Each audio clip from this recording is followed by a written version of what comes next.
Hello and नमस्ते सम्पूर्णमा म आशिष लामा हाल अस्ट्रेलियाबाट।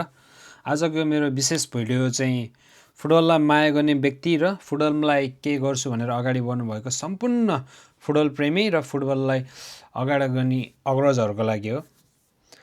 तपाईँहरूलाई चाहिँ म के सोध्न चाहन्छु भने आखिर नेपाली फुटबल के हुँदैछ र, कुन अवस्थामा जाँदैछ, आखिर कहिलेसम्म हुने हो।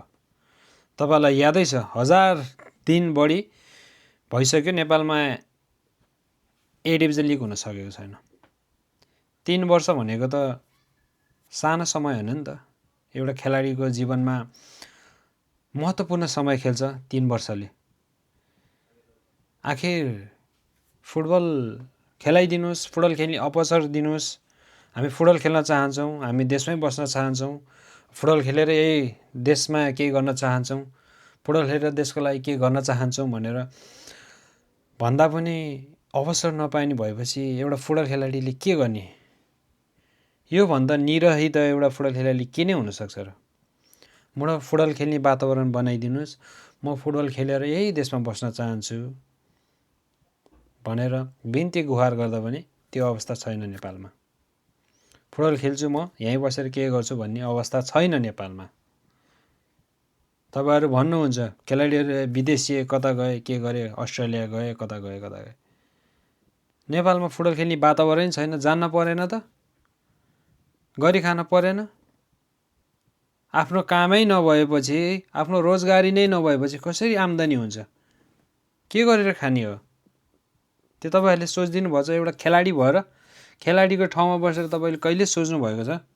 कति गाह्रो हुन्छ होला। तपाईँहरूलाई यादै छ होला अस्ट्रेलियामा मात्रै 250+ नेसनल प्लेयर र ए डिभिजन प्लेयर गरेर 250+ अस्ट्रेलियामा मात्रै छ। अरू खाडी मुलुकहरूमा अरू देशमा गएको खेलाडीको त गन्ती नै छैन। तपाईँहरू भन्नुहुन्छ इच्छा लाग्यो र उनीहरूलाई राम्रो लाग्यो त्यही भएर छोडेर गए। नेपालमै राम्रो लिग भइरहेको भए, कन्टिन्युसली खेल्ने वातावरण भइरहेको भए सायद म पनि त आज आउँथिनँ होला। मभन्दा सानो यङ कलिला भाइहरू भर्खरै आफ्नो राइजिङ फर्ममा हुने बेलामा, स्टार हुने बेलामा हेर्नु त विदेशमा विदेशिनु परेको छ एउटा झोला बोकेर। तपाईँले एउटा खेलाडी भएर यो सोच्दाखेरि कति नरमाइलो लाग्छ होला। हो, मैले विगतमा पनि हाम्रो सिनियर दाइहरूबाट नि सुनेको छु जसले चाहिँ 15 देखि 20 वर्ष फुटबल खेलेर फुटबलबाट नै सन्यास लिए, उनीहरूले पनि गनेरै 6 देखि 7वटा ए डिभिजन लिग खेलेको छ।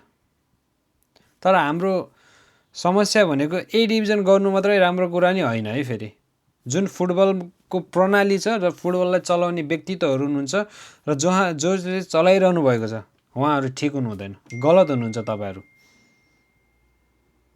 अब तपाईँहरूले सक्नु हुँदैन भने गर्न सक्ने मान्छेलाई प्लिज दिनुहोस्। म जस्तो प्राइम एजमा खेलिरहेको खेलाडी चट्ट फुटबल छोडेर विदेशिन नपरोस्। यही आशा छ। दुनियाँको जुनसुकै कुनामा गए पनि फुटबलप्रति मेरो माया र सद्भाव छ। म सधैँ नेपाली फुटबल माथि गएको, राम्रो भएको सुनिरहन चाहन्छु। आशा छ यो नराम्रो एकदमै नराम्रो भएपछि राम्रो हुन्छ भन्छ। मैले त्यही आश गरेको छु। नेपालमै फुटबल खेल्ने व्यवस्था गरिदिनु होला र धेरै यङ हाम्रो युवा पुस्ताको हाम्रो भाइहरूलाई कलिलो उमेरमा झोला बोकेर विदेश जान बाध्य नबनाइदिनु होला र एउटा खेलाडीलाई खेल खेल्ने वातावरण बनाएर जीवन चलाउने वातावरण बनाइदिनु हुन बिन्ती गर्दछु। Thank you very much.